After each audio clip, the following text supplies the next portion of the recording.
estudiante de la FES Acatlán de la carrera de Relaciones Internacionales de la División SUAYED, esto es Educación Abierta y a Distancia. El objetivo del presente video es hablar de las 4 unidades que conforman la materia de Relaciones Económicas Internacionales, la cual es impartida por el Dr. Mario Gabriel Rangel Vargas. Dicha materia busca explicar las principales tendencias económicas internacionales y las herramientas teórico-metodológicas indispensables para ver el comportamiento de los movimientos de factores productivos del ámbito de la economía mundial contemporánea.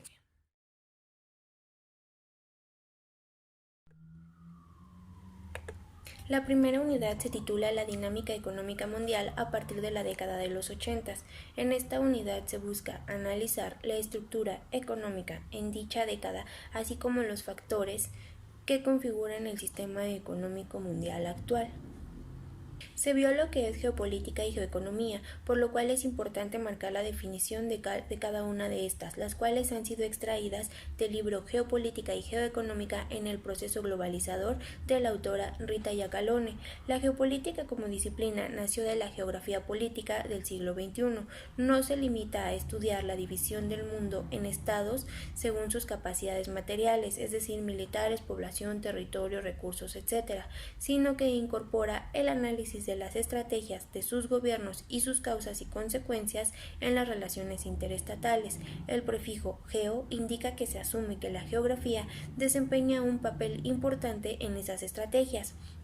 El accionar político se desarrolló antes que la disciplina en los conflictos militares y en las alianzas políticas, surgidas de la concepción geográfica del Estado adoptada de la Paz de Westfalia. La geoeconómica, por su parte, no es asimilable a la geografía económica porque incluye preferencias en los modelos de desarrollo, agregación de intereses con otros estados, como son la integración y cooperación y los enfrentamientos que de ellos derivan. La geoeconomía es la relación entre política económica y cambios en el poder de un estado o en su geopolítica, o como consecuencias económicas de las tendencias geopolíticas o de la proyección del poder nacional. Hablamos también sobre las transformaciones de la economía global durante la década de los 80 y principios de los años 90, que han dejado eventualmente al margen del sistema económico mundial a muchos países de América Latina y el Caribe, al igual que a grandes potencias que hoy en día, como sabemos y hemos visto, se mantienen en pie. La década de los años 80 se conoce como la década perdida. También es conocida por la disputa entre capitalismo y socialismo o por la creación del GATT, el cual es conocido hoy en día como la OMC. En esta misma década se forma la OTAN, orientada hacia los intereses militares. Es a partir de los años 80 cuando vemos cambios más drásticos y se configura un nuevo orden mundial. De igual manera se produce el paso a un mundo multipolar que de un mundo bipolar, el cual se caracteriza por la permanente amenaza de los dos polos de poder que constituyen este nuevo orden mundial, el polo estadounidense siempre capitalista y el polo de la en ese entonces URSS socialista. Los diferentes países, que también se les denominaron países de tercer mundo, tenían que reconocerse dentro de alguno de estos dos polos, por ser territorios periféricos en los cuales se desarrollaba esta disputa.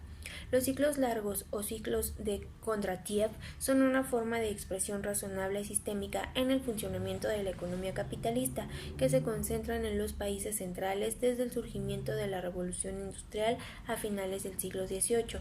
Como sabemos, la revolución industrial empieza en Inglaterra, ya que esta expresa una combinación de desajustes entre paradigmas teológicos, tecnológicos y organizacionales en que están relacionados también en el año de 1994.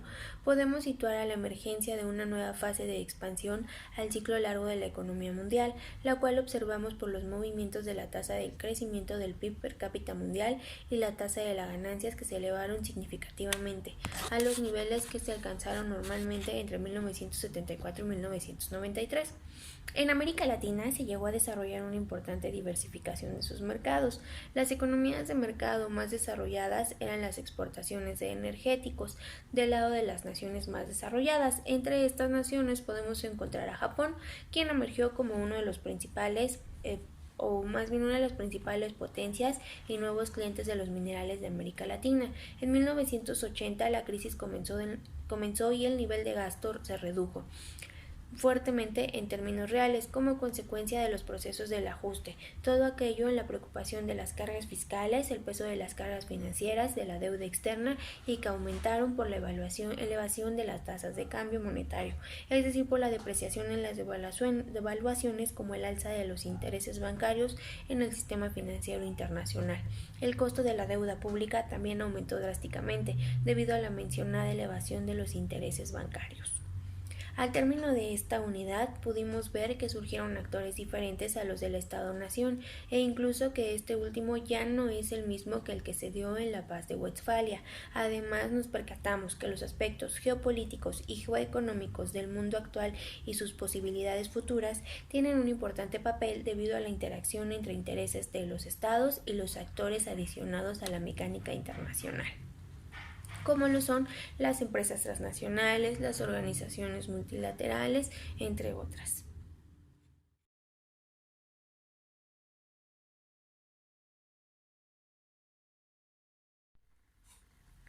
La segunda unidad tiene por nombre Tendencias económicas mundiales, globalización y liberación económica. En esta unidad el objetivo es analizar a la globalización y la liberación económica, así como las tendencias recientes en la economía mundial. Se utilizó el libro llamado Estados Unidos contra el mundo, Trump y la nueva geopolítica. Este libro es de varios autores como Kacen Castarena, Martín Agantasegui hijo, entre otros. Este libro es un análisis crítico muy actual que ofrece diversas lecturas sobre los primeros 15 meses de Trump frente al gobierno estadounidense. Este libro nos da datos, evidencias y nuevos enfoques que profundizan conocimientos sobre Estados Unidos y su relación con el resto del mundo. Desde el 2016, lo que predominó en las campañas presidenciales fue una batalla política que va de la mano con la crisis que atraviesa el capitalismo y la cada vez más notoria pérdida de poder de Estados Unidos sobre la comunidad internacional y su hegemonía.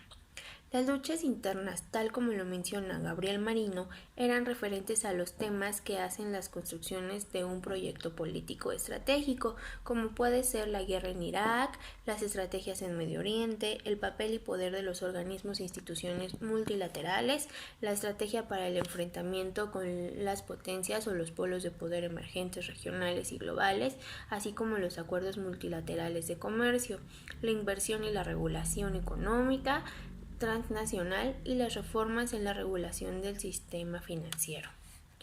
La cuestión del cambio climático también es otro ámbito que estaba a discusión. El gobierno de Obama fue una reivindicación a los movimientos históricos por los derechos civiles en Estados Unidos. Vino a romper una línea ya marcada que ofrecía Clinton y lo que se había visualizado durante el gobierno de los Bush. Pero no se puede hablar de una reivindicación total, ya que en muchos de los temas siguió el mismo americanismo bélico y polarizado que ha caracterizado a Estados Unidos.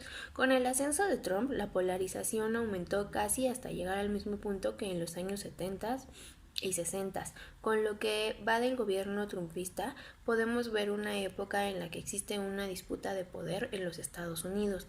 Lo anterior es consecuencia de lo amenazado que se encuentran algunos actores por la globalización y que se acrecenta por la crisis capitalista que conflictúa aún más la lucha entre capitales en Estados Unidos. En este mismo país se comienza a perder poder y esto se va reforzando su conflicto interno de gobernabilidad, comienza a crecer la multipolaridad, lo cual es proporcional a la pérdida de hegemonía angloamericana y que por ser eje de la sociedad internacional crea un estado de crisis capitalista. El triunfo de Trump fue el resultado de la crisis social, en un sentido indicado por Amin, que es como la consecuencia del modelo, o en otros términos se puede decir que es el reclamo y rechazo de amplios sectores de la sociedad estadounidenses al modelo imperante, debido a sus consecuencias sociales, sobre todo en las clases medias. Como se decía, en Estados Unidos no había ganado Trump, sino ganó la intolerancia. Lo que Estados Unidos experimenta hoy en el ámbito económico y político son consecuencias adversas del modelo neoliberal y globalizador, para el que nunca ha estado preparado, solamente a su conveniencia lo ha utilizado. El gobierno de Trump ha rechazado rechazado el TPP, el TTIP y ha mostrado fuertes cuestionamientos contra el TLCAN y la OMC, porque su estrategia no es de apertura, es una estrategia americanista incluida por desarrollar el proteccionismo económico y desde ahí desarrollar las cuestiones políticas estratégicas, así como establecer los acuerdos bilaterales, anticipar un plano político y militar sobre el económico y financiero. Este señor quiere regresar a territorio estadounidense a la industria, lo hemos visto con sus aranceles, imponer un unilateralismo del Estado norteamericano y dejar de lado el multilateralismo global. En general, el libro nos habla de la postura de Trump frente a diversas situaciones, como es el caso de China y su objetivo político estratégico de adquirir activos estratégicos y constituirse en los próximos años como la principal economía mundial, o su postura frente a América Latina y su inclinación a un mayor proteccionismo económico. Todas estas cuestiones las estamos viviendo hoy en día, por ejemplo, con los aranceles que ha impuesto tanto a jitomate como a acero y más, así como se ha visto que Estados Unidos quiere cerrar filas, pero en el sentido en el que a él le conviene. No permite que otros países ingresen a sus industrias o se derriben los empleos, como él dice, de su territorio, pero sí busca él que el resto de estados-naciones le aperturen fronteras para él poder entrar con sus mercancías y poder hacer lo que el señor guste.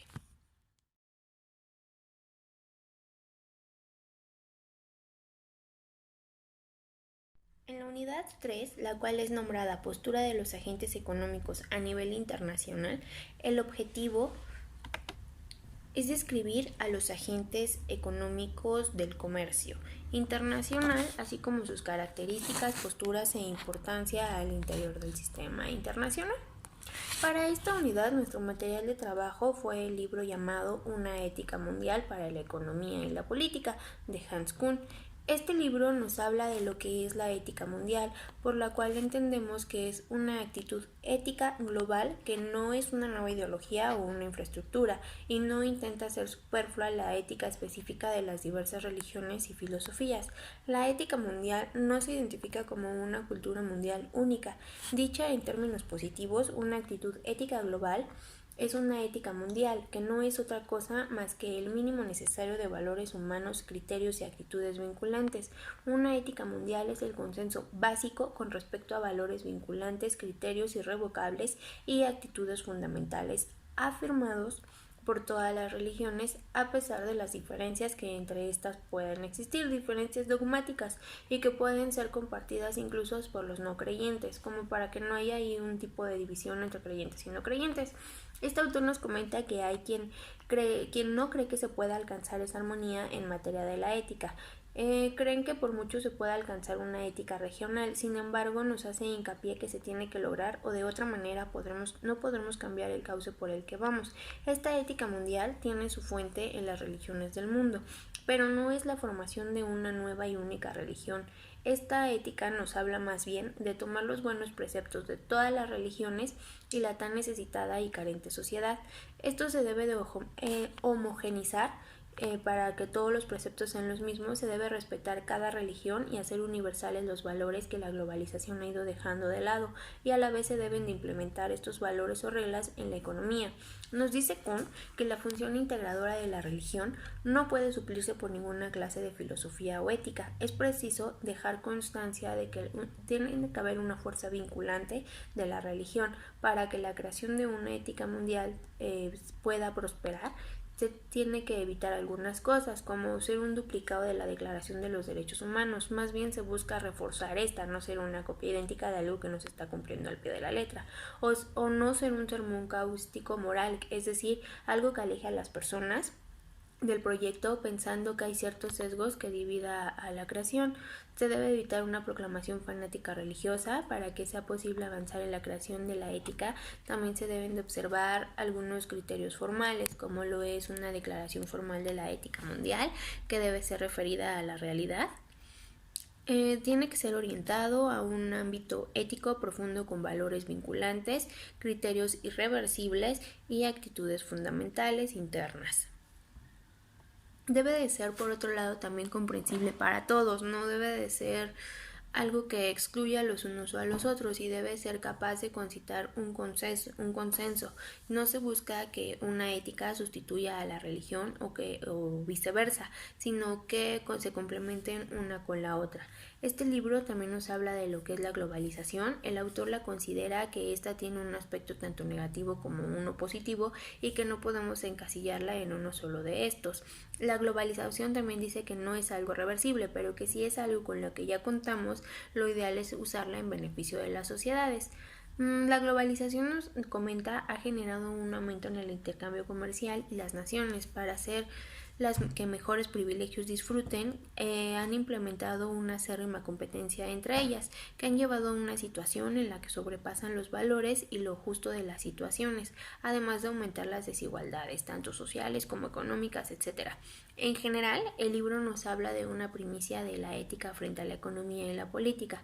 Nos dice que por muy fundamentales que sean, la economía y la política son dimensiones de un mundo vital del ser humano que abarcan todas las demás cosas y que por el bien de la humanidad el hombre debe estar sometido a estas normas éticas humanitarias que forman un contexto social.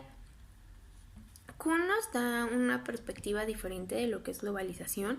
No nos lo marca como lo peor del capitalismo, todo lo contrario, nos dice que podemos explotar su lado bueno y disminuir el negativo. Entre lo bueno de la globalización, Kuhn comenta que hay un intercambio de conocimiento, que también un intercambio de información en cuestión de que hay más libertad de expresión. Nos comenta que a lo mejor si cierta nación encontró una cura para X enfermedad, se puede compartir al resto de las naciones, siempre y cuando se deje a un lado este egoísmo y se siga la regla de oro, que es respetar al resto de la humanidad. Eso es lo que nos menciona Kuhn respecto a la ética y lo que se pudo ver en la globalización, la economía y política, que son los aspectos en los que él lo quiere implementar.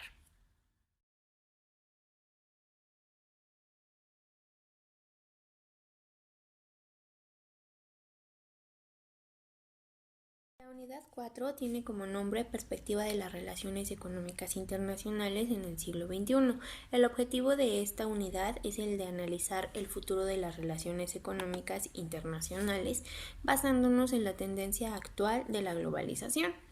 En dicha unidad trabajamos con un informe sobre el comercio mundial 2018. Este informe es una publicación anual que tiene por finalidad facilitar una mayor comprensión de las tendencias del comercio, las cuestiones de política comercial y el sistema multilateral del comercio. Este informe se basó más en la tecnología y nos dice que esta es solo un factor determinante de los costos del comercio. Bueno, más bien que no es solamente un factor determinante, sino que también define qué productos se pueden comercializar a través de las fronteras e influye en las tendencias de la ventaja comparativa. Se examinan 4 tipos de tecnologías que afectarán de manera importante el comercio en los próximos años, o si no es que ya lo están afectando. Estas tecnologías son el Internet de las Cosas, la inteligencia artificial, impresión en 3D y las cadenas de bloques. Los efectos de estas tecnologías digitales se analizan tanto de una perspectiva cualitativa como desde una cuantitativa.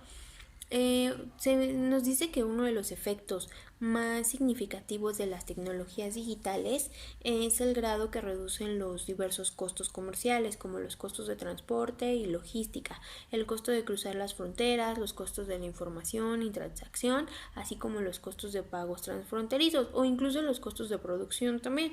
Los costos de transporte y logística representan en un conjunto más de la mitad de la variación de los costos del comercio en los sectores de la agricultura y las manufacturas, y más del 40% de esa variación en el sector de los servicios. Es variable de acuerdo si es servicio o es un producto. Por lo tanto, es probable que la utilización de estas tecnologías tengan los mayores y mejores efectos en los costos generales del comercio. Por ejemplo, se ven 4 formas en que las tecnologías digitales inciden en la composición del comercio. En primer lugar, tenemos a las tecnologías digitales que aumentan el componente de servicios del comercio. En segundo lugar, tenemos a las tecnologías digitales que fomentan el comercio de determinado tipo de bienes y reducen el comercio de productos digitalizables. En tercer lugar, tenemos a las tecnologías digitales que afectan a la complejidad y duración de las cadenas de valor mundial. Y en el último lugar, o sea, el cuarto, tenemos a las tecnologías digitales que modifican las tendencias de la ventaja comparativa, ya sea que acentúan la importancia de factores como la calidad de la infraestructura digital y el tamaño del mercado. Por último, el informe, o más bien a modo de conclusión, nos dice el informe que la forma de hacer negocios va a cambiar drásticamente en los próximos años y es probable que plantee nuevos retos al sistema del comercio que conocemos hoy en día. Bueno, en cuanto a esta situación, creo que es algo que ya se ha visto, no es algo nuevo el tipo de cambios en el comercio. Más bien, este tipo de tecnologías ya se están desarrollando, solo que no han sido tan comercializadas, han sido explotadas ya sea por las altas esferas o a nivel gubernamental. Pero bueno, veremos en los siguientes años qué es lo que nos depara esta tecnología. Solamente esperemos que se utilice con los mejores fines, como dice Kuhn, que utilicemos la tecnología y la globalización para un bien común y no tanto como para pisarnos los unos a los otros solo con la justificación de una competencia. Bueno, pues este ha sido el resumen de todo lo que se conformó a nuestra materia. Espero les haya agradado y quiero agradecer en especial al doctor Rangel por la orientación académica a lo largo de todo el semestre, así como por las recomendaciones de material. Traté de resumirlo lo más posible porque fueron varios libros los que el doctor nos encargó por leer y si pueden, dense la oportunidad de leerlos. Anexo las fuentes al final del video. Muchas gracias, doctor Rangel, una vez más por la capacitación académica que nosotros en toda la carrera ha implementado. Gracias.